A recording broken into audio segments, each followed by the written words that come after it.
Paano nga ba kumita dito sa Shopback kung saan kapag nag-shop ka online o yung iba pang paraan kumita ay pwede kang makakuha ng cashback na katulad ng nakikita nyo dito. By the way, kung first time mo sa channel na at gusto mo pa ng mga online tutorial videos katulad nito, please click the subscribe button. Meron tayong tinatawag na lifetime earnings dito sa Shopback kung saan kapag nag-shop ako online, mapa Shopee or Lazada, or nagbo-book online, let's say magbo-book ako ng hotel or ng travel, makakakuha tayo ng pera dyan. So, imbis nga naman na wala kang nakukuha from your regular activities na pag-shop online, mas maganda na gamitin ang Shopback para nga naman kumita. At pag-usapan natin yung tatlong paraan para nga naman mag-earn dito. Unang-una ay yung pag-shop online. Pag nasa homepage kayo, makikita nyo yung iba't ibang shops dito. Katulad ng sa Shopee, Lazada, TikTok Shop at marami pang iba. Kahit yung pag-book online, pwedeng-pwede rin gawin. Pakita ko sa inyo yung isang halimbawa. Let's say mag-shop ako online at gusto ko ay itong tissue na to. Halimbawa lamang, ang gagawin natin ay kailangan kong i-open yung actual na product, hindi galing dapat sa video or else magkakaroon ng error. Kapag ito na yung mismong product na gusto nating bilhin, share lang natin yan. Ang kailangan natin makuha ay yung link. Copy link. And then sa Shopback, paste natin yung link dito. And then link to item. Makakuha tayo ng 9 pesos para dyan. Pag inactivate ko na yung Shopback, may makikita ka rito we're tracking your cashback. Buy at Shopee na ganitong store to earn yung cashback nga.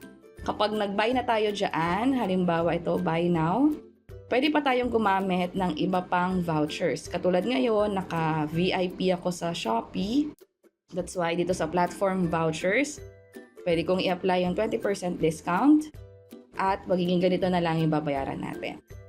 So kapag hindi ko siya tinuloy, yung pag-shop online, hindi rin makukuha yung cashback. Pero pag tinuloy ko to, ang mangyayari dito sa Shopback ay magiging track muna siya. Ipakita ko yung halimbawa o yung stages.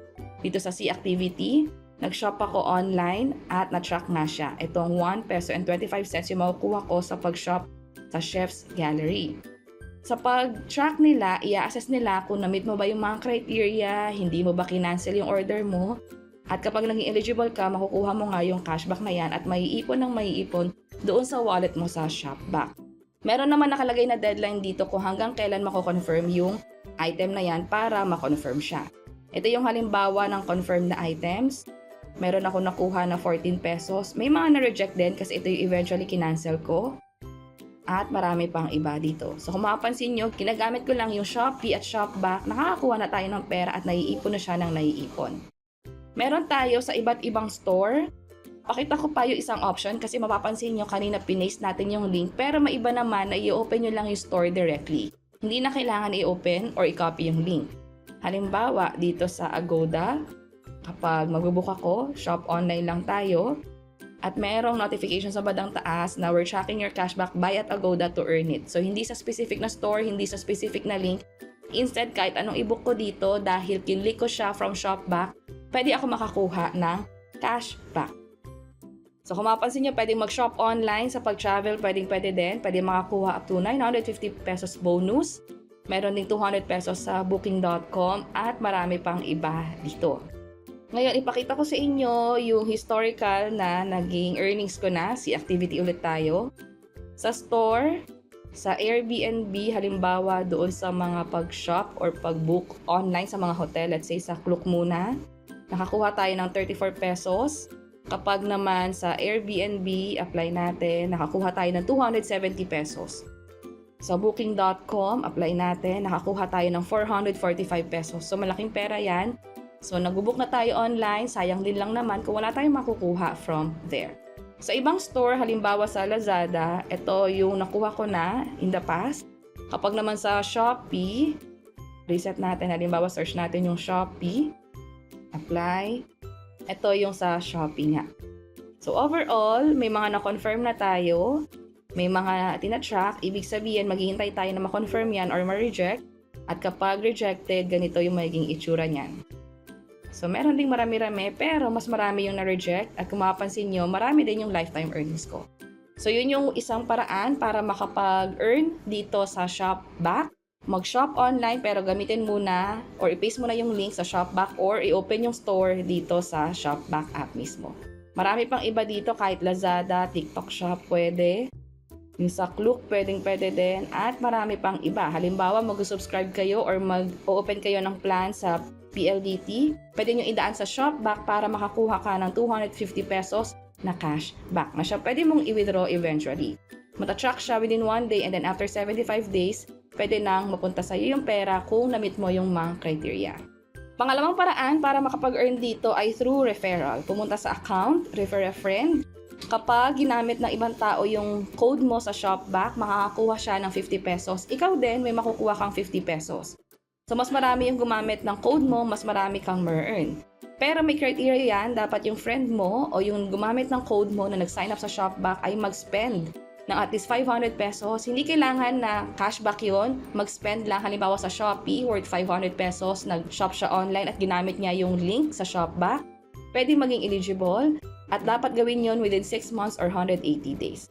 Ang maganda pa dyan, pwede kang mag-earn, walang cap per month, ibig sabihin, kahit sobrang dami ng referral mo, hindi yan ika-cap or hindi yan papahintuin ng cashback, wala siyang maximum for your referral fee.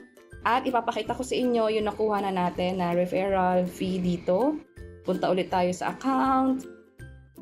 And then see activity. May mga cashback na tayo dito. Ito may referral fee na meet niya yung lahat ng criteria. So 50 pesos yung nakuha ko dyan. And then meron pa tayong iba dito.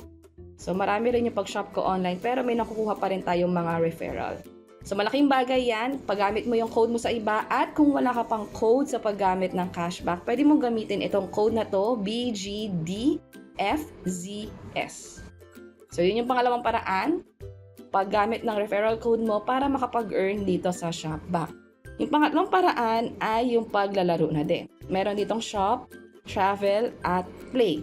Ito yung hindi ko pa talaga na-explore at bala kong i-explore eventually. Ang pinakamangyayari ay maghahanap muna tayo ng game. And then, lalaruin lang natin yung game. From there, pwede tayo makapag-earn by reaching yung mga goals or milestone na tinatawag dito sa mga games sa loob. So, pwede nyo itong i-explore. Again, ito yung option. Pipili ka lang sa red zone, purple zone, or green zone. I-download at mag-play dun sa mga games na yon. At pag na-complete mo yung mga missions sa loob ng game, pwede kang mag-earn dito sa Shopback. And from there, pwede mo na rin siyang ma-withdraw. So, bonus na lang din, nasabi ko yung tatlo. Una, pag-shop. Pangalawa, referral. Pangatlo, yung pag-play. Pang-apat is may mga challenges kasi or parang promo na rin minsan dito sa cashback. Katulad nito, Quest O'Clock ends by April 30 or end of this month, 5 winners of 100% cashback. Pag nag-join ka dyan at na-meet mo yung mga criteria or na-meet mo yung goals na nakalagay dito sa challenge na to, pwede kang makakuha ng cashback up to 1,000 pesos or 500 or 200 pesos. So yun yung iba't ibang paraan para makapag-earn dito sa Shopback. Pwede nyo nang i-explore. At tungkol nga pala dito sa play, siguro gagawa kami ng hiwalay na video tungkol dito kung paano siya explore, kung tumita nga ba kami, o madali lang ba siyang gawin din. Also, meron din kaming ginawang video kung paano nga ba mag-withdraw dito. Sobrang dali lang din mag-withdraw ng pera. Pwedeng mag-withdraw gamit ang e-wallet mo, GCash, Maya, or PayPal, o yung mga bank accounts na katulad nito. And that's it. Sana nakatulong tong video na to. Kung oo, pakiclick ang like button at para sa iba't ibang mga tutorial videos, pwede nyo i-check ito nasa baba. Sana makatulong. See you sa mga next videos. Bye-bye!